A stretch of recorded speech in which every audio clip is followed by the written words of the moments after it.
qui ne font jamais ce genre de choses. Gloire à Jésus. Il y a des chrétiens qui ne font jamais ce genre de choses. Et ça, c'est pas bon. Alléluia. Alléluia.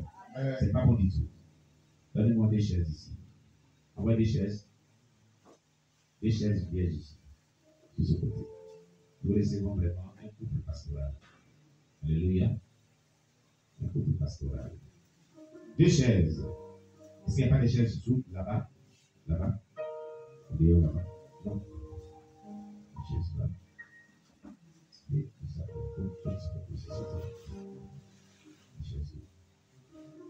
Amen. Gloire à Jésus. Voilà. Oui, ils viennent ici pour s'asseoir. Alléluia. Venez, venez, maman, venez, papa, venez vous asseoir. Alléluia. Gloire à Jésus. Voilà. Asseyez-vous. On acclame Jésus pour la vie. Gloire à Jésus. Amen. Amen. Gloire à Jésus-Christ. Donc, Dieu dit, offre à l'Éternel des sacrifices d'action de grâce et accomplis tes vœux. Invoque-moi au jour de la détresse, je te délivrerai et tu me glorifieras. Psaume 50, verset 14 à 15. Donc, tout ce que je suis en train d'expliquer, lorsque tu vas accomplir ce genre d'actes envers l'œuvre de Dieu, envers Dieu, le jour que tu seras dans le besoin, que tu vas dire Seigneur, il se souviendra de cela et il s'appuiera dessus pour te secourir, pour agir favorablement dans ta vie. Il n'oubliera pas cela. C'est ce que je l'avais dit. Alléluia. Mais plusieurs chrétiens aujourd'hui négligent ce genre d'actions. Amen. Les négligent. Or, pourtant, cela est dans la Bible. Si le roi David l'a dit, vous savez que le roi David était confronté à des batailles où on voulait vraiment détruire sa vie, où on voulait vraiment tuer, on voulait le tuer. Mais c'est parce que lui, il en a expérimenté qu'il donne ses sages conseils. Amen. Ouais. Il était confronté à des ennemis qui en voulaient à sa vie à tout moment. Donc, dans sa détresse, il criait à Dieu et Dieu l'avait secouru. Parce que lui, le roi David, il avait offert à Dieu des actions de grâce en sacrifice. Il avait aussi accompli ses vœux. Et quand il invoquait Dieu, Dieu le secourait et Dieu le délivrait et il glorifiait Dieu. Voilà pourquoi il nous conseille ce sage conseil. Il nous donne vraiment ce sage conseil. Amen. Amen. Veux-tu recevoir de Dieu véritablement son secours? Veux-tu recevoir de Dieu son intervention divine? Lorsque tu es dans le besoin, maintenant, pendant qu'il est temps, selon que tu as la possibilité, selon tes moyens, selon que tu as la possibilité, parce que Dieu dit, on donne de manière libérale, sans qu'on nous contraigne. Alléluia. Fais des offrandes, selon que Dieu te mettra à cœur, d'action de grâce en sacrifice. Alléluia. À l'Éternel. Alléluia. Et s'il en faut, comme le dit, fais des vœux à l'Éternel et accomplis-les. Alléluia. Le jour que tu seras en détresse, invoque Dieu et il te délivrera et tu le glorifieras, comme l'a déclaré ce texte. Amen. Amen. Que le nom de Dieu soit béni. C'est là le premier sage conseil que Dieu nous donne. Le second sage conseil que Dieu nous donne, parce que Dieu dit, c'est un but de donner. C'est un message pour pas donner des sages conseils aujourd'hui. Alléluia.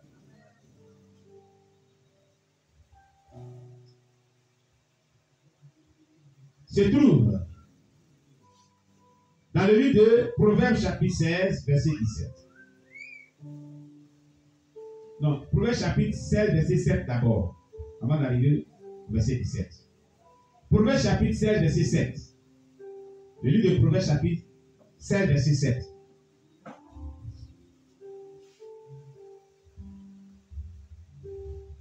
Alléluia. Proverbe chapitre 16, verset 7. Est-ce que nous sommes à la page?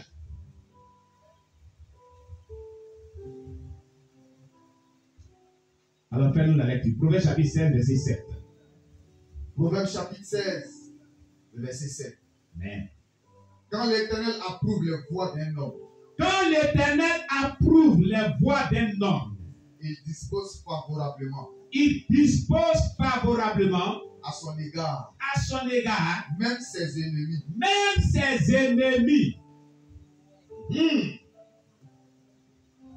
Oh yes. Dis à ton voisin que Dieu approuve tes voies. Fais tout pour que Dieu approuve tes voies. On lui dit ça très bien. Dis, bien-aimé, il faut faire tout ton effort avec l'aide du Saint-Esprit pour que Dieu approuve tes voies. Amen. Fais l'effort avec le Saint-Esprit que Dieu approuve tes voies. Si Dieu n'approuve pas tes voies, ce n'est pas bon. Arrange-toi comme tu peux, pour que l'Éternel approuve tes voies. Et puis salue-le. Il faut le saluer. Dis-lui que Dieu te bénisse. Alléluia. Amen. Quand l'Éternel approuve les voies d'un homme, il dispose même ses ennemis à sa faveur. Même ses ennemis. Alors, qu'est-ce qu'on appelle l'approbation de Dieu de la voie d'un homme? En quoi cela consiste? C'est ce que tu dois savoir. La voie d'un homme, c'est quoi? C'est sa conduite. Quand Dieu parle d'approuver la voie d'un homme, il parle de sa conduite. Il parle de sa relation avec Dieu et sa relation avec ses semblables. Notre voie est axée sur deux piliers. Premier pilier, notre relation avec Dieu. Deuxième pilier, notre relation avec nos semblables. Amen. Amen. Il faut avoir une bonne relation avec Dieu et une bonne relation avec ton prochain ou tes prochains ou tes semblables. C'est ce qui va faire que tu vas approuver tes voies. Et la bonne relation avec Dieu consiste à avoir une vie soumise à la parole de Dieu et soumise aux instructions que le Saint-Esprit te donne. Tu comprends? Amen. Lorsque tu obéis à la parole de Dieu et que tu obéis aux instructions que le Saint-Esprit te donne, alors tu développes une bonne relation avec Dieu. Et lorsque tu ne te lasses pas à faire du bien à ton prochain, c'est la Bible, ne nous lassons pas à faire du bien. Alléluia. Amen. Et que vraiment, tu gardes vraiment une bonne relation avec ton prochain, avec tous tes prochains, disons, en faisant du bien, en pardonnant et en demeurant en bonne vraiment harmonie avec les personnes, sur la base de la parole de Dieu. Tu as développé une bonne relation avec tes semblables. De ces deux manières d'agir, Dieu approuve tes voies. Maintenant, quand tu auras agi comme cela, si un sorcier, un mystique, un agent du diable, ou qui que ce soit, voudrait te faire du mal, Dieu va disposer son cœur en ta faveur. C'est le mal qu'il veut faire, il va changer, il va te faire du bien. Il ne va pas comprendre pourquoi, au lieu de te faire du mal, il te fera du bien. Il deviendra le faux prophète Balaam dans la Bible. On lui a dit d'aller maudire Israël. On l'a payé pour ça. Il arrive devant Israël. Il dit Israël, je te bénis, je te bénis, je te bénis. Celui qui m'a gagné, il a dit quoi? Il ne t'a pas donné l'argent. Dieu maudit ce peuple-là. C'est parce que Dieu a approuvé la voie d'Israël. C'est pourquoi Dieu avait disposé même ses ennemis à leur faveur. Et au lieu de les maudire, ses ennemis les bénissaient. Alléluia. Amen. Vous comprenez? Donc, si tu marches vraiment convenablement, comme on vient de l'expliquer, je te le dis en vérité, tout ce que l'ennemi voulait faire dans ta vie se transformera en bonheur. Comme hier. La mort s'est transformée en une victoire. Alléluia. Mort d'accident s'est transformée en une victoire. aucune gratinure dans cet accident grave qui a détruit une partie de la voiture. Hier, la mort s'est transformée en victoire. Ni moi, ni mon épouse, ni sa femme. Personne n'a été blessé. Ce qu'ils avaient pensé là, c'est s'est transformé en victoire. Alléluia. J'ai dit alléluia. Faites tout votre effort avec l'aide du Saint-Esprit pour marcher convenablement selon que Dieu veut. C'est que vos ennemis feront contre vous se transformera vraiment en bonheur pour vous. Et vous allez vraiment aller de témoignage en témoignage et grâce en grâce dans votre vie. La faveur de Dieu, la grâce de Dieu, la miséricorde de Dieu s'attache à des personnes dont Dieu approuve leur voix. Je vous dis, haïssez le péché sur toutes les formes et aimez faire du bien à tout moment, quel que soit ce que vous vivez. C'est ça, ce que moi j'ai dit. Depuis que j'ai compris cela, même dans les temps de preuve, c'est ce que j'ai vivais. Jusqu'à aujourd'hui. Dieu m'aide à continuer à demeurer dans cette voie. Alléluia. Si vous vivez ainsi, même si les gens ne vous aiment pas, Dieu fera que cette haine-là se transformera en un amour pour vous. C'est ce que la Bible est en train de dire. Tu veux avoir la victoire sur tes ennemis. Tu veux que tes ennemis deviennent tes amis demain. Que l'Éternel arrive à prouver tes voies. Tes ennemis seront tes amis. Au nom de Jésus. Alléluia. Gloire à Jésus. Aimer faire du bien, c'est démanteler les forteresses du diable.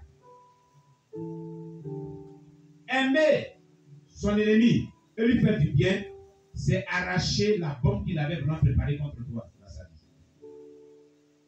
Alléluia. Que le nom de Dieu soit béni. Troisième sage conseil que Dieu donne, Proverbe 16, verset 17. Je lis la parole de Dieu. Proverbe chapitre 16, verset 17 nous dit: le chemin des hommes droits, c'est d'éviter le mal. Celui qui garde son âme veille sur sa voie. Très bien.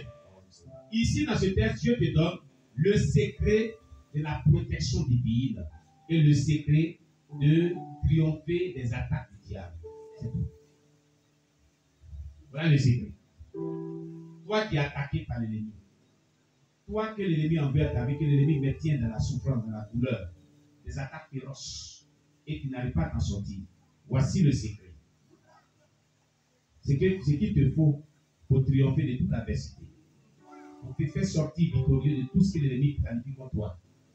C'est tout dans Proverbe chapitre 16, verset 17. Relis-moi cela. Proverbe chapitre 16, verset 17. Le chemin des hommes droits. Le chemin des hommes droits, c'est d'éviter le mal. C'est d'éviter le mal. C'est ce qu'il vous dit tout à l'heure. Les hommes droits, ce sont qui? Ce sont les vrais croyants chrétiens. C'est le vrai croyant chrétien que tu appelles l'homme droit. L'homme qui vit sur la droiture de Dieu. Son chemin, donc sa vie. Quand on parle de son chemin, vous pouvez parler de sa vie qui mène. Alléluia. Amen. Le slogan de sa vie et la priorité de sa vie, tout ce qui est dans sa vie, dans son cœur, c'est d'éviter le mal sur toutes ses formes. C'est ce qu'il vous a dit. Haïssez le péché sur toutes ses formes. Le mal, c'est le péché. Tout ce qui est mauvais, il doit haïr cela. Il ne doit pas faire cela dans sa vie. Même si on lui fait le mal, en lui prend du mal, il fait le bien. Il ne doit pas connaître le mal. Il ne doit pas faire le mal à qui que ce soit. Il doit éviter le mal sur toutes ses formes. Tu comprends, cher bien-aimé? Quelqu'un te fait le mal, mais toi en lieu pour faire le bien. Quelqu'un te hait, mais toi en lieu pour faire le bien. Quelqu'un te méprise, mais en lieu pour faire le bien. Quelqu'un t'humilie, mais en lieu pour faire le bien. Quelqu'un t'aime pas, mais fais-le du bien. Et fais-le du bien là à tous ceux qui t'aiment aussi.